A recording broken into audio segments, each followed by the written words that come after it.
he said, Ryan, don't look at it where it is right now. Let's look and would you like to come and build this with me? And that was an entirely new prospect to me, because when I walked in as a freshman here, as a swimmer at Auburn, and you walk on the pool deck, you see banners hanging, you see a wall of Olympians. In many ways, you have a kind of you shake, I don't say with fear, but you shake with anxiety. You say, how can I actually impact this place? Welcome to the Social Kick Podcast. I'm Brian Lundquist. It's an all Auburn show today. We've got a full crew: Luke Paddington, Dr. John Mullen, and the head coach, and my Auburn teammate, Ryan Wochomurka. What's up, Ryan? Not much. War Eagle. Thank you guys for having me. Yeah, War Eagle. First, can I start off? I don't know how to call you Ryan. I don't know you as Ryan. Like, do people call you Waco? What's the deal? I get a little bit of everything. So it's, student athletes here, it's mostly Ryan or Coach. And then everybody else that's associated with this program from decades back, it's Waco. So I'll take anything though. You were quite famous within the Auburn program for coming up with your own nicknames. Do you still do that at all? No, it's reserved. Actually, George Pavel, Luke, is probably the only one that still calls me Diesel. But and then I've got a couple guys that they still call me Deez. All those things are better than sometimes what my wife calls me. So there you go. Assuming you have to come up with nicknames for yourself with that last name, I'm sure you get quite a bit of butchering. Yeah, well, growing up, you figure it out real quick. I've been called everything from Wochomurka and Wochomurka one time, so there's no P in there, but that's okay. Well, it's funny and surreal to see you in this position as the head coach. First of all, rocking in your honor, my 2005 NCAA team. The senior class designed NCAA shirt.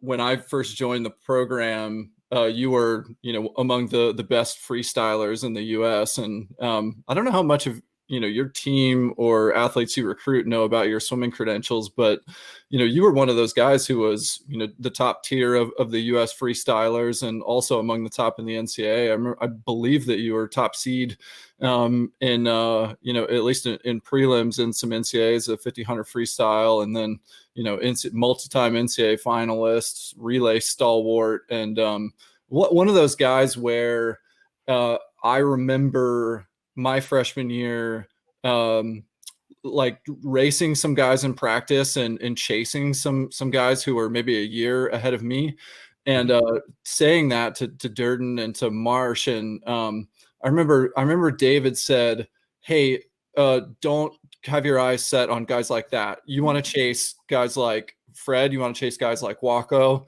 who were leaps and bounds ahead of where I was." And so you were that example of somewhere where I could set my sights for excellence, for how to train, how to show up and race. And so that was just really influential on me. And it's funny to see your progression, and not like funny in a way, because I didn't expect you to go the coaching route, but no surprise, because I knew of who you were as a swimmer, to see the way that you've applied those learnings and soaking in, all the wisdom from those who influenced you to end up in this position back where you are today. So thanks for that.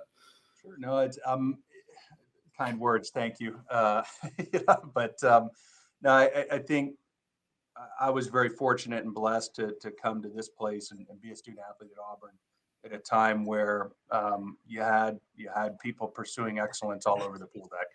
And it's one of the things we talk about a lot right now with our group is, understanding and knowing that the people around you can help to sharpen that learning curve. For me as a freshman, coming into this place, it was a guy that it was a senior on the team, Eric Van Gotham, who was probably not, in terms of pure talent level, not near one of the best talented or most talented guys that's ever walked through the door here. But as a senior, brought me under his wing and propped me up to say, hey, you're going to be a part of these relays. You're going to do this, you're going to do that. And, having him or having Greg Bussey, who was still around at the time, bring you in and really help to sharpen that learning curve, was something that, when you were here, it became cultural that you pass that along as you move to being a sophomore, junior, senior. You bring in more people, share that experience, and pass the torch, so to speak, for guys like you, Brian, for guys like Scott Goodrich, that were a couple of years behind us and help sharpen that learning curve to do the things that you guys were able to do, in the back end of that fun stretch of championships. Mm-hmm. Since you mentioned learning, I wanted to ask you about this. I have this is the media guide from 2003, 2004. There's you, and then there's me. This guide is listed in class order.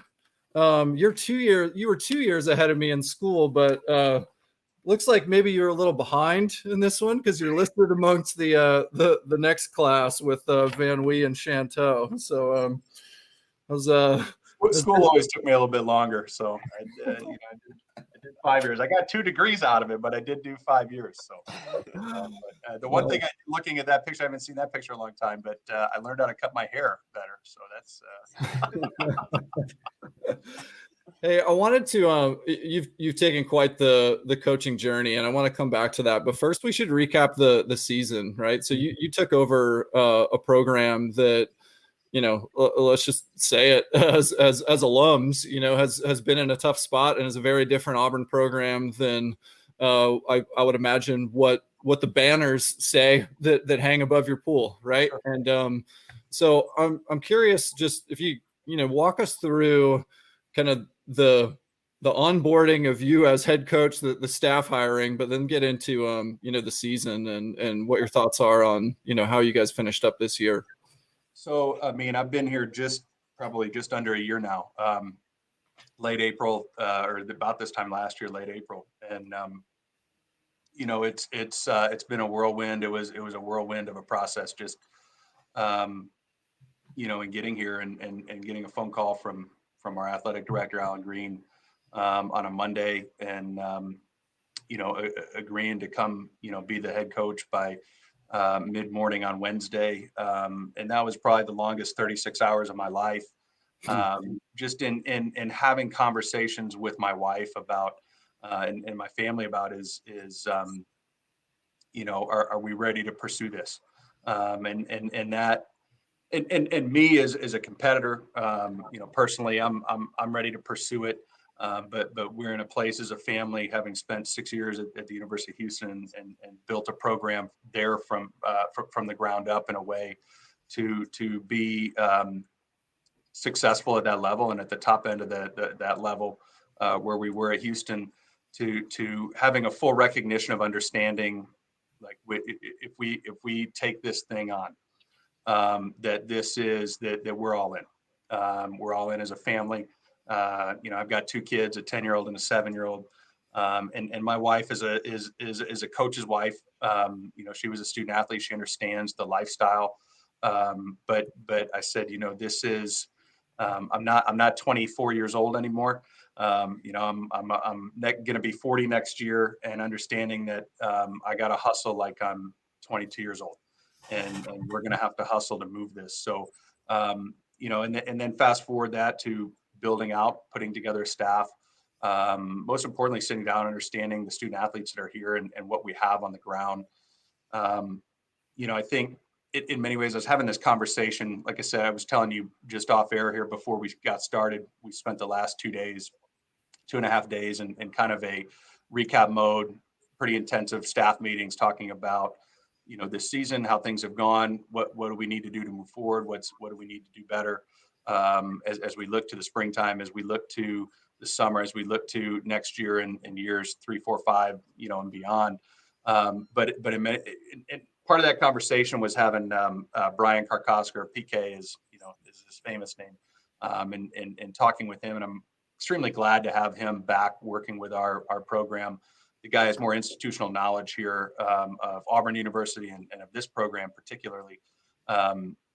than just about anybody, here. And so, one of the things that he said, and it really resonated, and I agree wholeheartedly and completely, is, you guys, this was year zero for you. This is now year one.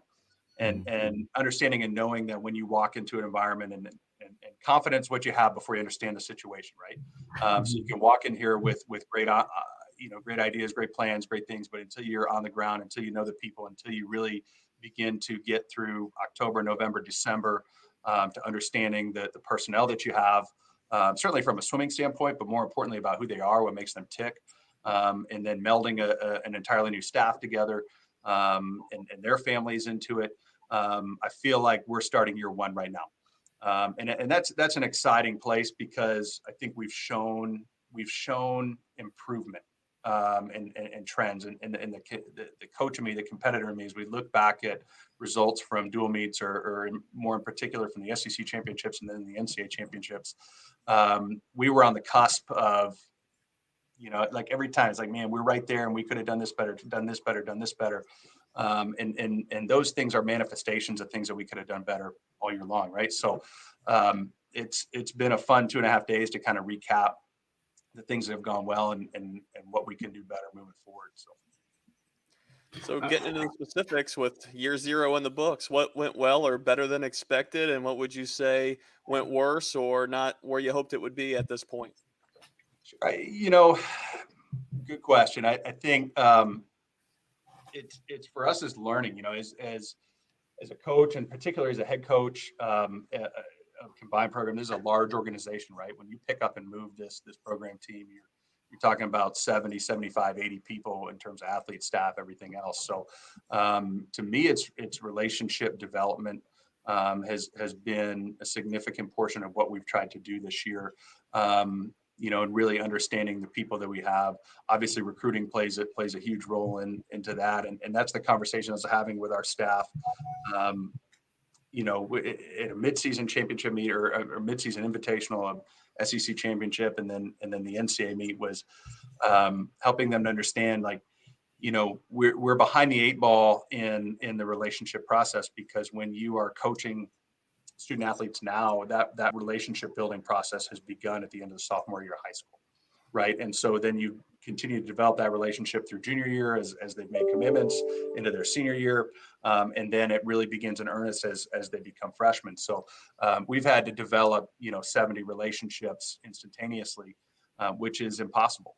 It's one of my favorite coaching isms is trust is time spent, right? So how do you spend time with every single one of your athletes, when you have everything else going on? And so I think what we've seen this year has been significant relationship development, and understanding from the pure X's and O's, or technical aspects of swimming.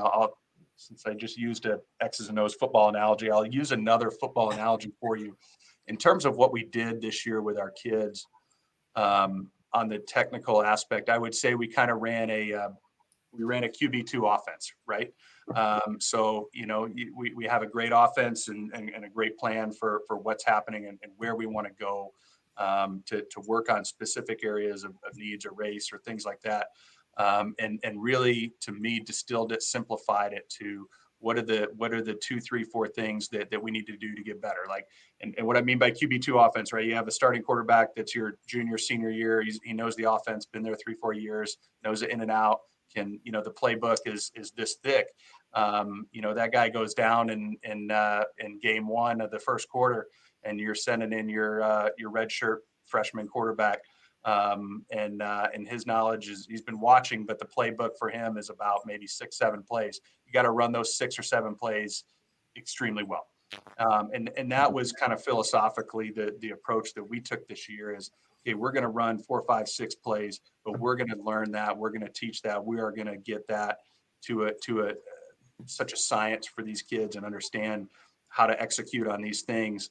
And then that allows us, after year 0 into year 1, we expand that out, and we begin to, really specify, or again, the specificity of, individual events, of different refining, and you have to have a relationship first and foremost, before you really begin into getting the specified things of, you know, in all aspects. So you understand the athlete before you can really begin and understand the athlete, understand the person, begin to meld the science with the art of it. So it's a long answer, but No, Rocco, quite frankly, I wasn't surprised when I heard you got the job, because you had at the time 14 years Division I coaching. I mean, accomplished swimmers you trained. You had heck of achievements at Houston, especially.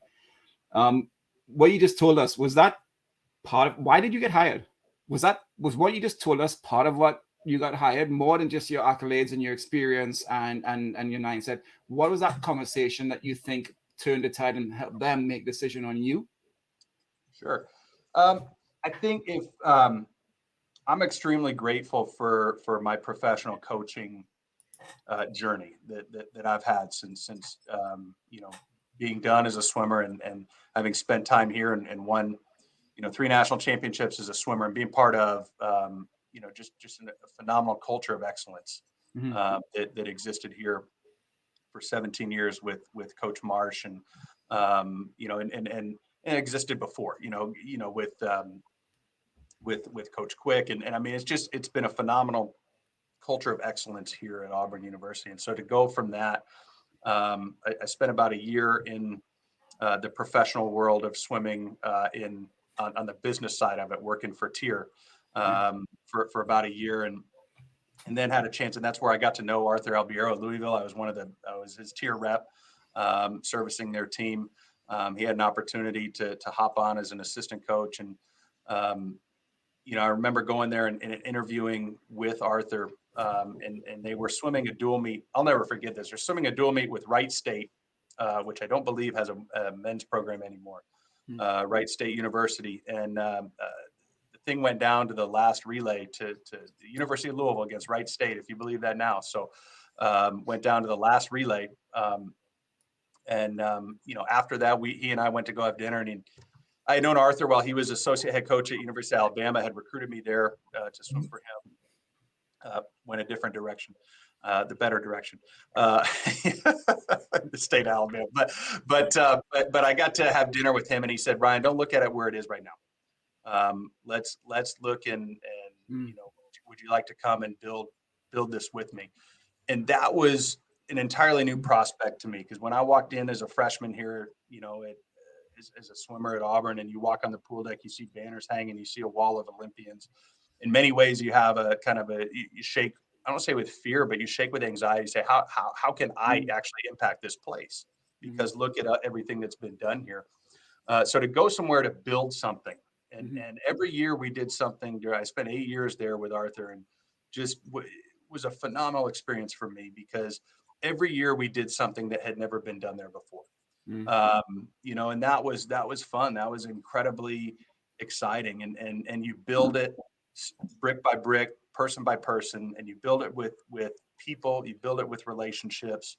The performance follows in that, and so having an opportunity to go to a place like the University of Houston, who again at the time had finished, I think, dead last in the league in the American at that point for 2 years running, and getting there. But the parallels that I saw structurally at Houston of what they had was very similar to where Louisville was 10, 15 years before. They had phenomenal facilities. They had an athletic director, and a administration president of the university that was committed to raising the profile of the university, using athletics as a vehicle for that. And was willing to invest heavily in Olympic sports. And so, you know, to me, it was a perfect opportunity to utilize the knowledge that I had gained for 8 years at University of Louisville, and take a risk. You know, and that was easier to do at you know, 29 years old. You know, 30 years old when you don't know any better. So and why not go take a risk for it? But that's why the opportunity here at the time, and Brian, you alluded to it. Yeah, the recent performance of the program at Auburn over the last 3 to 4 years is maybe not in the same realm of national relevance at the NCAA level, or at the international level, that it had been in decades previous, right? and so to come to a place that was right for building was exciting, because I felt that's in my wheelhouse. To invest in people, to help them understand a vision of where it is that we can go, have conversations about that with the kids that were here currently on the ground, to go out and speak to people that we're aligning with, that we want to bring to come be a part of this. I don't want to say sell, but share a vision of where we can and be going, and then get them excited about the opportunity. And I think to answer the question, Luke, I hope that was exciting. I think that was exciting to our administration, to our alumni, to the people here that felt like, we know there's opportunity here to be great, and anything in the world of swimming that has ever been done in this sport has happened and been born out of Auburn, Alabama at some point through the history of this sport.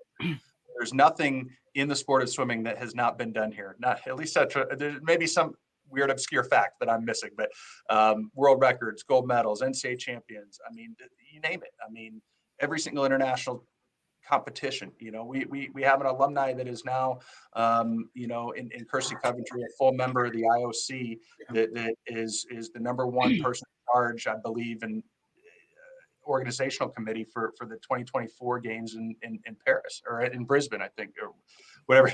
So not Paris, what the next one, but those things, anything within our sport has been born out of here, which means it gives us the opportunity to see that we can do those things again.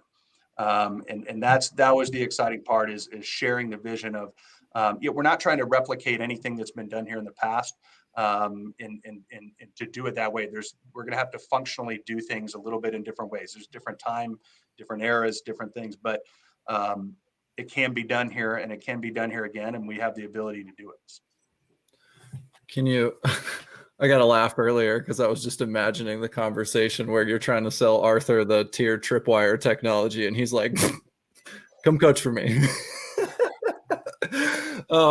Hey, they were excited to sell him anything. I was, he was actually trying to sell me on how many more free suits he could get. That was hey, so, I don't know if you went through this at Houston at all, but I'm curious, a lot of times when there's a takeover of a program and you're trying to kind of reset the trajectory of where it's headed, that means that, you may not have an open door to talk to recruits at every level. There may be, you may have to coach them up, right? And there may be more people like I was, where I was basically on a book scholarship, and then got coached up to be, at the standard of excellence that was Auburn, and I hope will be too. I'm just curious, like, what your thoughts are on the recruiting landscape. How do you manage that conversation? How does it impact the people that you go after? Like, what is the nature of those conversations as you kind of frame up this where we're headed, yet are coming in behind, like you said? I think one of the things that you have to do, and I think, one of the things I've been very lucky, and again, in my professional coaching career, to have been around some of the very best in the world, and what we do. But a lot of the same characteristics that make great coaches or very successful people within our world of swimming are the same characteristics that you see in highly successful people, regardless of the profession that they're in. And one of that, one of the things that was, that Coach Marsh was just incredible at, was finding opportunity where others don't see it. And Arthur Albiero, another phenomenal guy that finds opportunity where others don't see it. Mm-hmm. At a place like Louisville at a time, that, and he's taken that program from nothing to, and nothing is not the right word. It existed, but in terms of, national relevance, and that's, I think David was always a master of finding opportunity where others cannot see that yet. And so, that helped carry me actually to Houston. I was like, there's great opportunity here, and I don't think anybody really sees the opportunity that is here. And then you share that with, like you said, with recruits. You find opportunities. The thing we did really well at Houston was finding underserved air pockets of the country to recruit from. Areas where collegiate swimming was not very well represented. So we had access. We also had a really awesome situation for academic based financial aid, which really helped me stretch dollars like you wouldn't believe, because we found swimmers are smart kids, so that helps. But we found, and then what we did really well at Houston, at least particularly with the women, is took risks in some ways on finding those kids that were really, really good at 12, 13, 14 years old, and hadn't really progressed much more past that. And really sharing them on a vision of, you're good. You've been good for a while. You're going to get a lot better. So how do we translate that to what we're doing here at Auburn? Is again, finding, it's kind of a bifurcated approach. I mean, you have to find kids that can come and play immediately. And in this league, in the SEC now, at the NCAA level, and it's, in some ways, Brian, it's very, very different. And that was my takeaway from the SEC championships. That was my takeaway from the NCAA championships. There's a couple superstars that are, high 2 or high 3 event scorers, A finalists. There may be a handful, but even at the SEC level, it's, let's find one event that you can, shine in, coach you up on a second event so you can move in it. And, I think that's similar to what you did, Brian. You found you're very good at a 50 or 100 freestyle. By the time your senior year, I think you finaled in the 100 backstroke at NCAAs. So that's actually a decent memory there. So, it's finding opportunity where others cannot see it. And that's what we share from a recruiting standpoint. And the thing that's different here at Auburn is there is a little bit different level of access that I've found recruiting already. And yes, we've had to I don't want to say explain away, maybe a decreased level of relevancy over the last couple of years. It's not what we're doing. It's really sharing our story, sharing the history of this program, sharing the story, and talking about where it is that we're going. And more importantly, not only where it is we're going, how do we help? How do we add value to you? How do you add value to this place? But how can we help you get hearing from them where they want to go? Every kid that puts on a swimsuit at 8 years old wants to be an Olympic gold medalist. That's part of the recruiting process. Is that where you want to go? Can you do that? Do you have the ability? How can we help you get to that? And the success that we'll have at the NCAA championships, the success we'll have at other meets, becomes a byproduct of helping you chase the dreams that you have. And you have a unique opportunity to do that in an environment where you can be part of something much greater than yourself.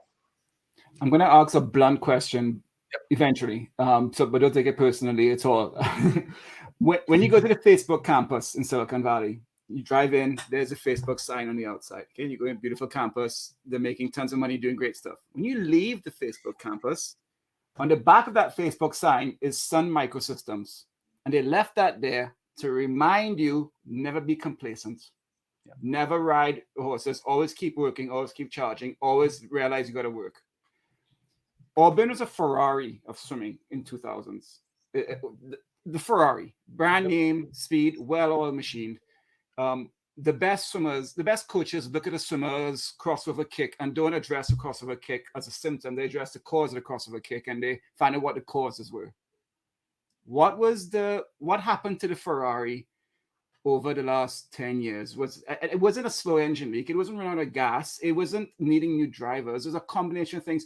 Without pointing fingers, what did you identify were some of the key things you get to focus on to address? Was it not being complacent? Was it longer plan? That's why I asked you, why did they hire you compared to anybody else in the past? What is it that you figured out? Look, this thing happened. We need to fix this, this, and this without pointing names or anything, obviously. Yeah.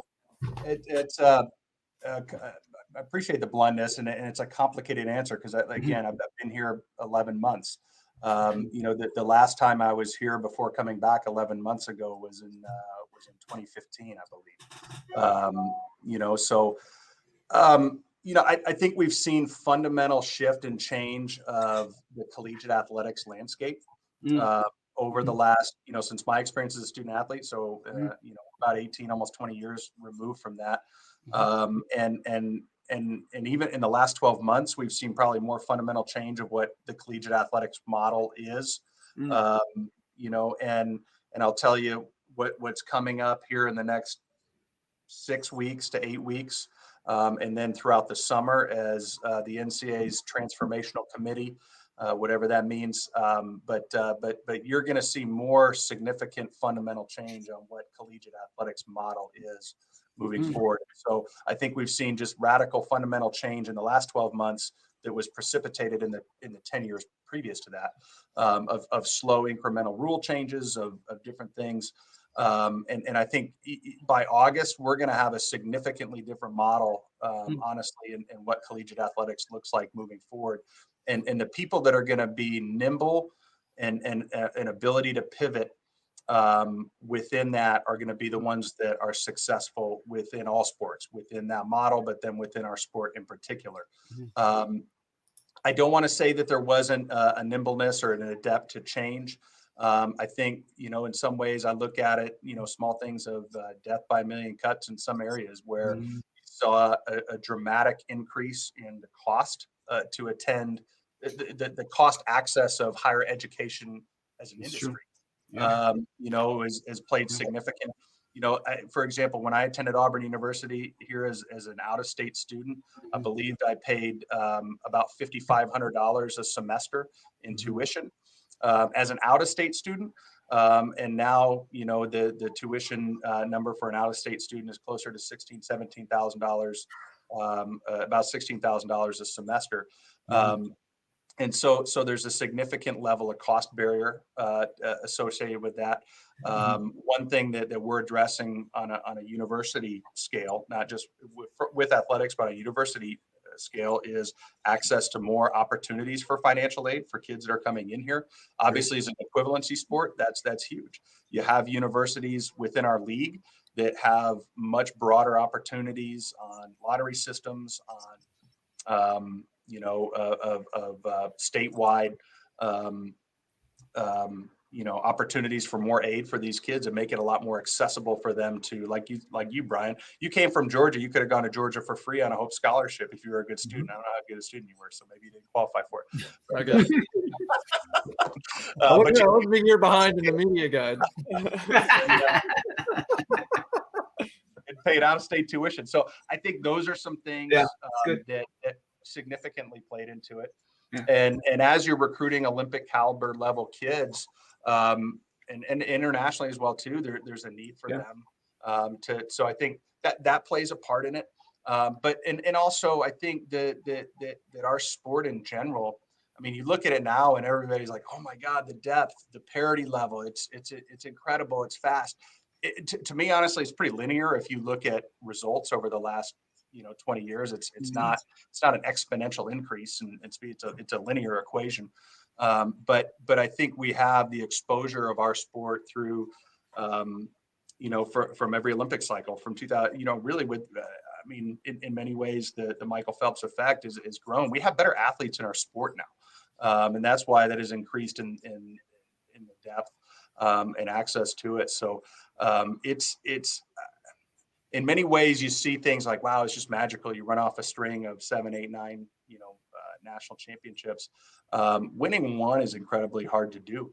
Sustaining that level of success, over time. And I don't think that's unique to Auburn or Auburn swimming. Look at why isn't UCLA basketball winning every single national championship, from when John Wooden was there? Well, John Wooden probably had like 45 scholarships, at the time. And then they institute different rules and things change. So the path forward is understanding the models that are coming up, being nimble and adept to change within our industry, first and foremost, and then also being nimble and understanding the change that's specific to swimming.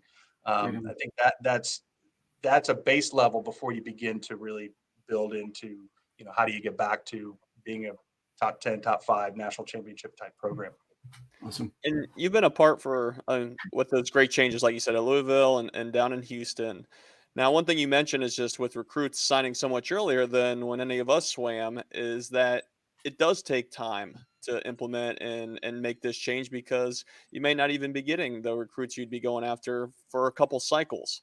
Now, you look at other sports where they're cutting head coaches after a year or two. Obviously, that seems pretty insane because they really aren't able to make any change or even bring in the athletes that they would hope for.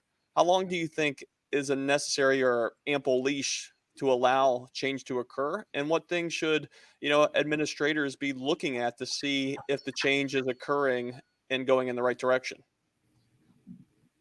Leash, huh? Ooh. You might need that bear right now. There you go. I understand the context of the question, because in at least the verbiage of it, just because I know, we had a quick succession of coachings, here within this program. So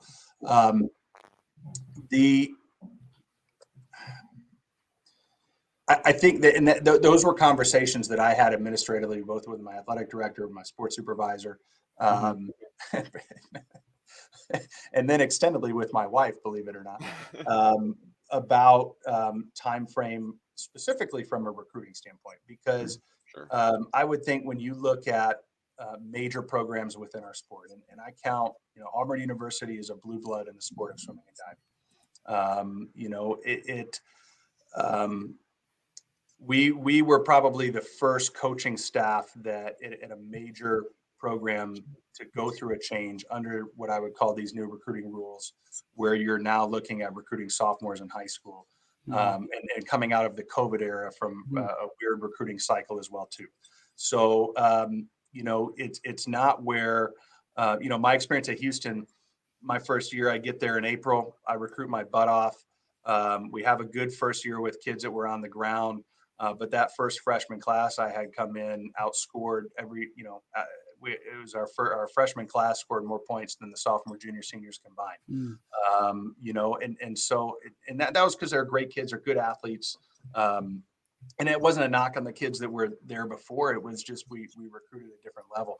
Now you're looking at recruiting a kid that's not going to impact your program for 3 years. They're not going to score a single point for you at NCAAs. If they make the NCAA championships and score as a freshman from when they make a commitment to you a junior year, then a senior year, or about 2.5 years, I guess, almost 3 years. But it's a 27-month thing. So so there's change. The thing that's different, that's added a different component on that, certainly is transfer portal. International recruiting tends to be a little bit later still on international kids. And then obviously the transfer portal, which has been, again, part of the fundamental change that we've seen in the collegiate athletics model. And people are beginning to understand. And I know some of our swimming media outlets still look at transfer, the transfer process as all alarm bells ringing. And it's just not the case. I think our sport is maybe a little bit farther behind than acceptance than some of the other mainstream, football, basketball, baseball type sports in our industry, of understanding that when they created the transfer portal process, they in essence created, a free agency model within our sport. And I think our sport is just beginning to catch up. There's coaches out there that have a very unique and creative way of utilizing that free agency model.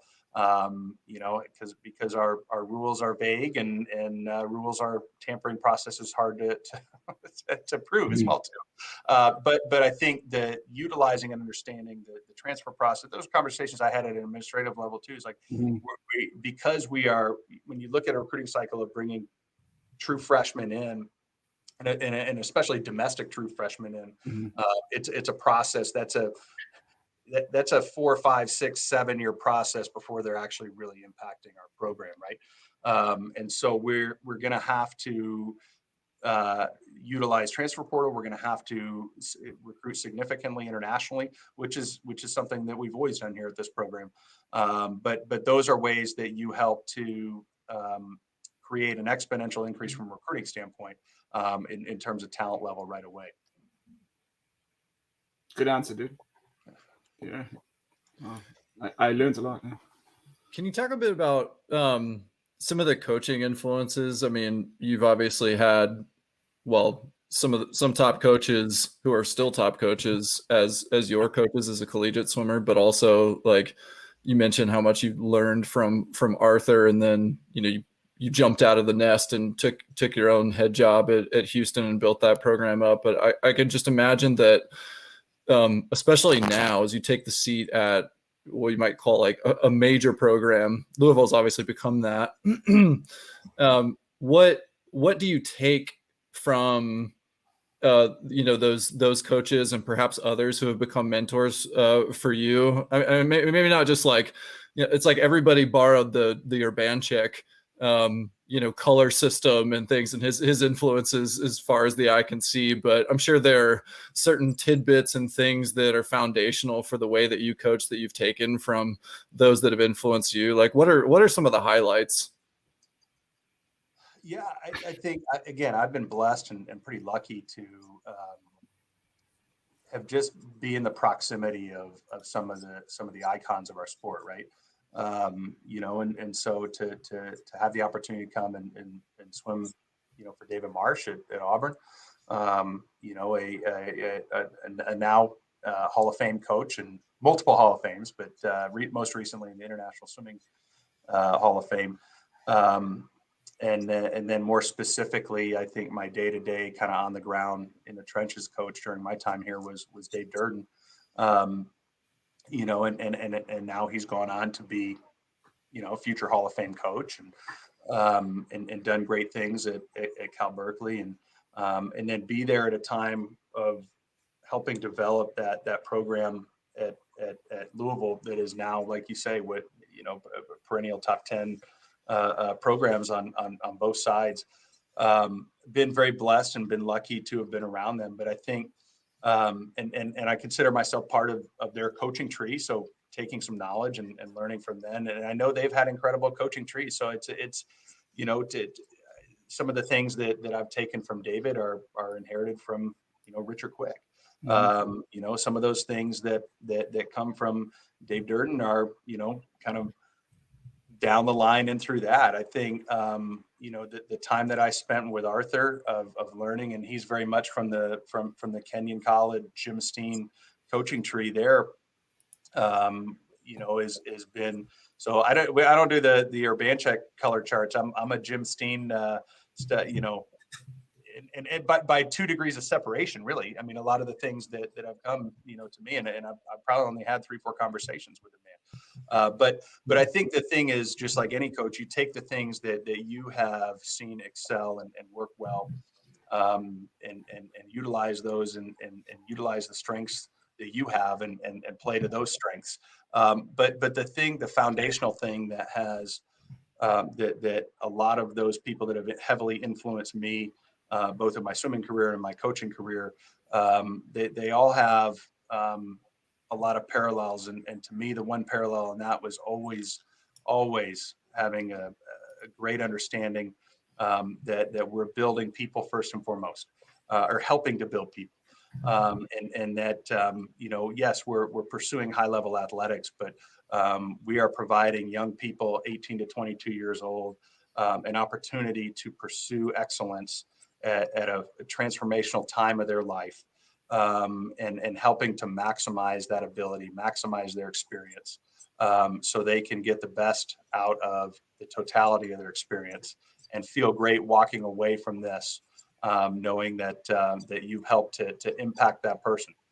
So whether they go on to do, professional from a coaching standpoint, which very, very small of them do, but they're able to carry the things that they've learned through this journey and to be successful men and women and whatever it is that they do when they're done with the swimming. All right. Florida's apparently a sprint program now, and the school up the road is apparently quite strong in the in-state rivalry. So what's it going to take? What's it going to take to get on the right side of those? To get on the right side. You got to expand on what that means. No, I get you going. It means beat Bama and be the preeminent sprint program in the SEC. I don't want to be the preeminent sprint program. I don't want to be anything. I want to be the best version of Auburn University that we can be. And what I want to do is I want to continue to get better with the kids that we have here. I want to continue to get better with people that we are going to bring to this program and allow them the opportunity to know and understand that this is a place they can excel. And I want to go to work and get a little bit better with them every single day. And take a granular approach in that way. This is a day by day process. I think the best part, I loved being a part of Louisville taking over. I think Arthur was in his third year when I got there. So still new program, going to Houston, being part of something new, coming here. I during my time at Houston, Kelvin Sampson was helping to build the basketball program back from, they were great in the 70s and 80s and were dormant until early 2000s, till Kelvin Sampson comes back. Listening to him have conversations with his kids, and he was an extremely accessible guy. Got to meet him and spend time with him. One of the things that he told me is the most exciting thing about taking over a new program is that every single day is part of the journey. And right now, every single day and what we're doing is part of the journey to continue to get better. We're not looking to be this program, that program, to be this type of program. I think when you look at the NCAA model, right? If you're looking to just be, top 10 in the NCAA or top 5, or talk about being in the team race, on a formulaic standpoint, it's not that hard to really understand. Certainly difficult to execute, right? But not hard to understand that you have to be players in relays. You got to get relays in the top 8. You got to have individual scores, in A finals, and so you build to that first. And then you build out from there. And I think that's not a new model. That's been the model here since 1993, when David, or 1991, when David comes back and talk about, we're going to, put together relays, core together of this. So I think you start with understanding where it is you're trying to go, and then you build out from there. And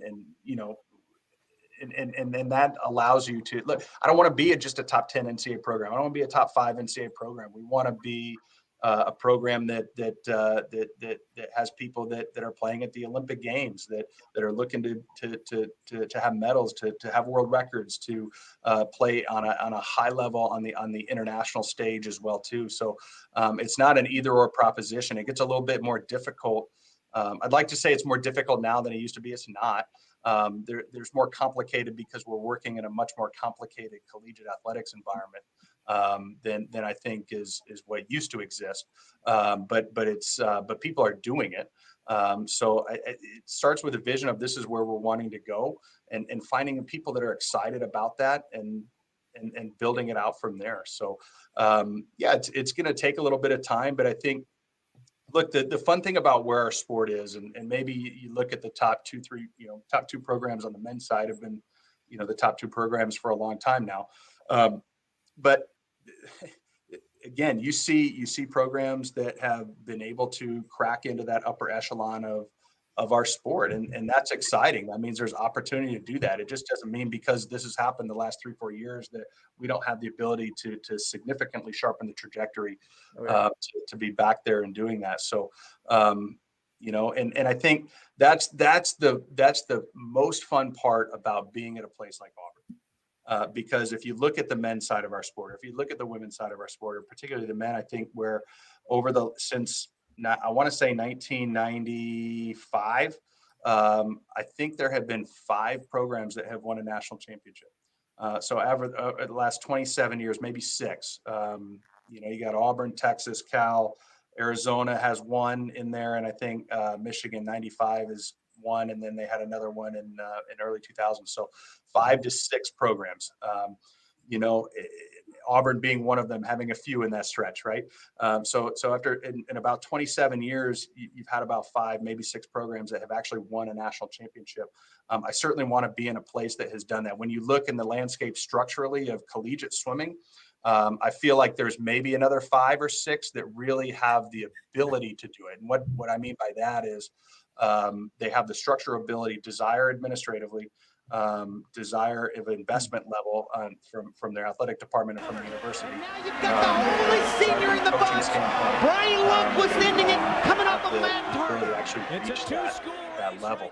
And that's the exciting part about being a place like this. We have all the fundamental things that we need to do that here. And it's again, like we said before, anything that's been done in the sport has been born out of Auburn, Alabama before. And so we can certainly be able to do those things again here. I want to talk about that. I gave you a hard time. This is not a question, it's a comment. You might be too close to realize this, but Auburn and swimming, it's the last 10 years, it's been going back and forth between Texas and Cal. Where did those two coaches start? Where did Eddie Reese and Dave Durden start? Do you know what happened at Stanford? Well, Richard Crick came from. Do you know what happened to the U.S. Olympic team in 2016? Dave Marsh come from. This is Auburn. I knew Auburn as a swimming program in the 80s because of Rowdy. Yeah. When I was growing up, I didn't know. I knew about Auburn because of swimming, not because of something you throw in your hand or you hoop. This is Auburn swimming. People need to realize that who are listening to this. It's the Ferrari of car racing. I'm serious. So all the bluntness, but people have to realize it's something magical that has started with Eddie in the 70s, if not before, and I don't know the history. But yeah, fantastic. And you guys go back. You go back. Brett swam, coach. You swam, coach. David swam, coached. It happens, and that's magical. And it's a small little town. I've been there. It's middle of nowhere. And something about it that's like something magic, like Kevin Costner. You build it, they come. I don't know. Well, I appreciate it because there is something special that we have here, and it's the people that have been here. It is the town, it's the university, and that's the thing that is special and most magical about this place is anybody that comes here. And that's the fun part about recruiting is anybody that comes and spends a couple days in Auburn, Alabama, you just don't want to leave. And it's this is a place where the people are happy, life is good, and you have and what's exciting about that is you also have an opportunity to really pursue excellence. But Auburn is ingrained within our sport, and that's such a fantastic benefit for us. And explaining that, telling our story to really, I mean, the way we get better, right, is recruiting.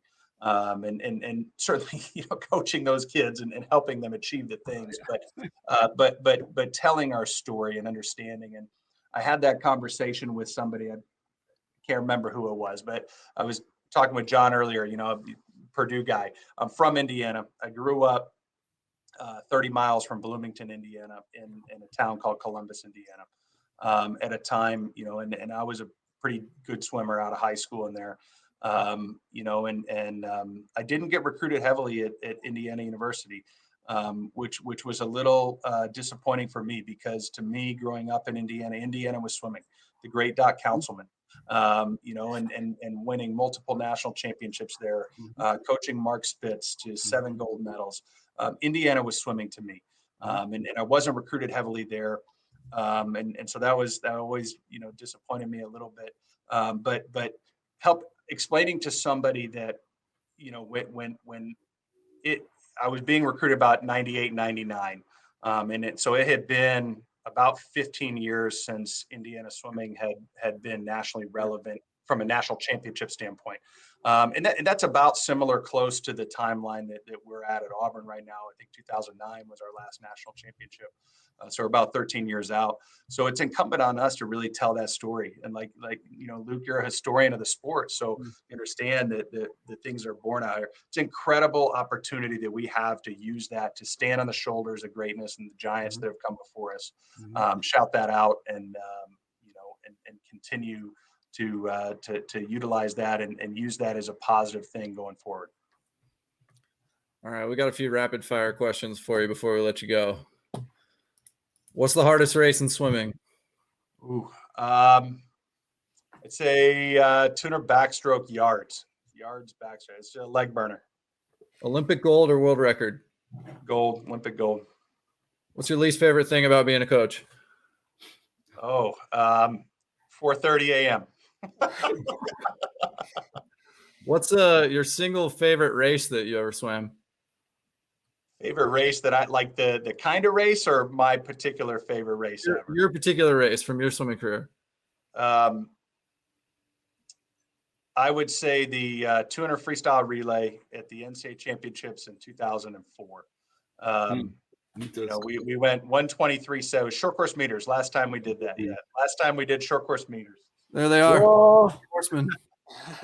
And we went 123.7. It was a world best at the time. They didn't give us a world record because we had George from Trinidad and Fred from France, and a guy from middle of nowhere, Alaska. We had 4 guys that I think George led off in 21.3, 21.4 short course meters. I think I was 21.0. Derek was 20.7 inside there, and I think Fred anchored in 20.5, 20.6. On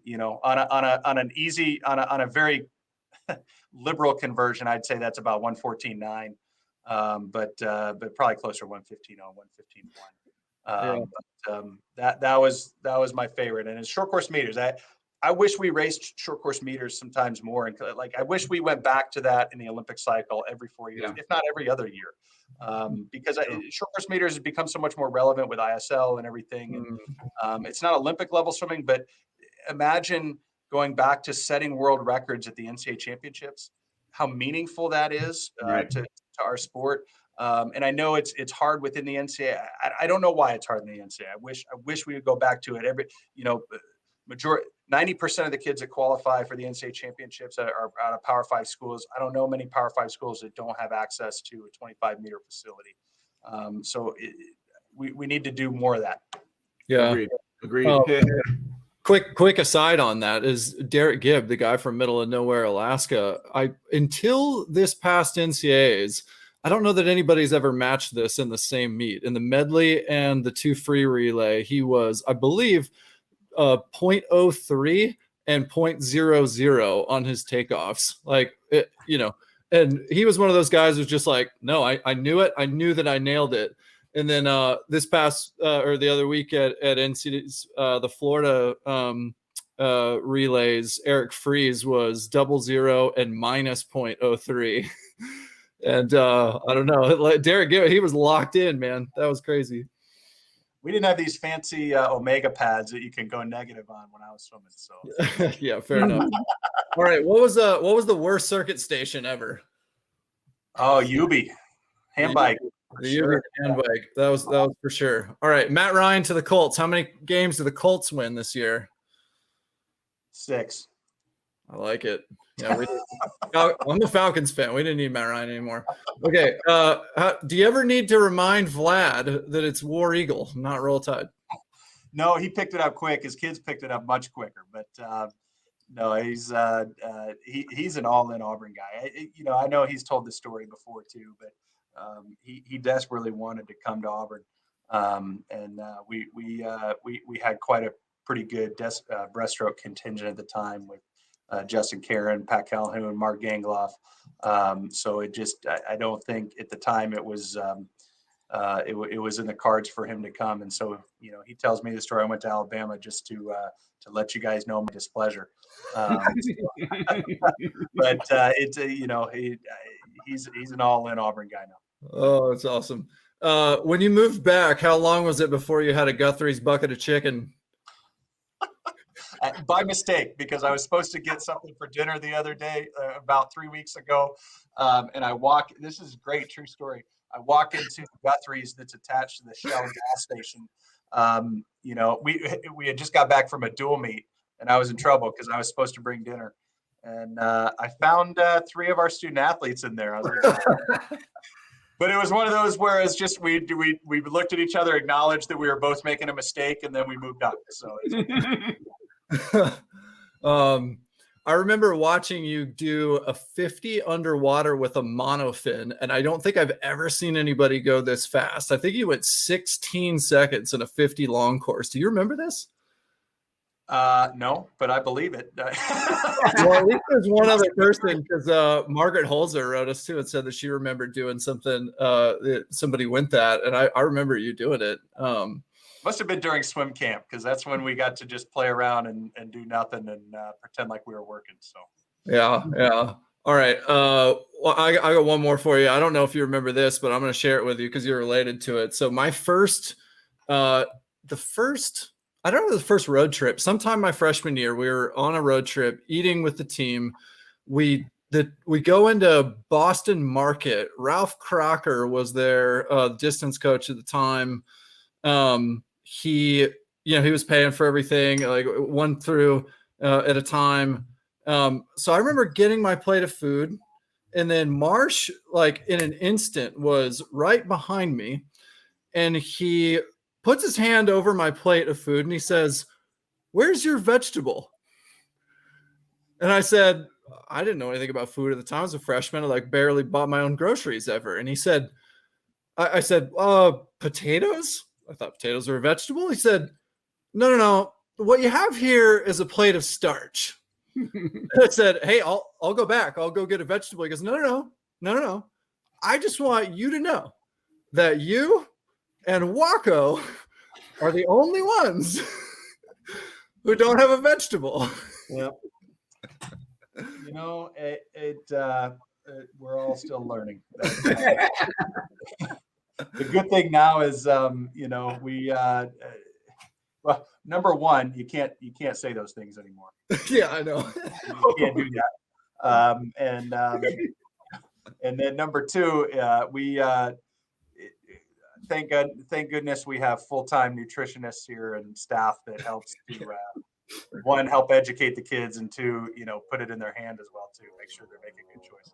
Yeah, for sure. Well, it's fun as an alum, not only as an alum, but as your teammate to see you there. I'm happy for you. I'm rooting for you. I'm proud of you. And, thanks for sharing with us about what you're doing. I think there's a lot of folks in the swimming community that are nostalgic about, the presence and the legacy of the Auburn program, and, pumped to see you, you and your staff and your kids take a crack at, the daily grind and getting better every day. So look forward to seeing that. And man, thanks for hanging out with us. Yep. I appreciate it. We're going to be back. You'll see us.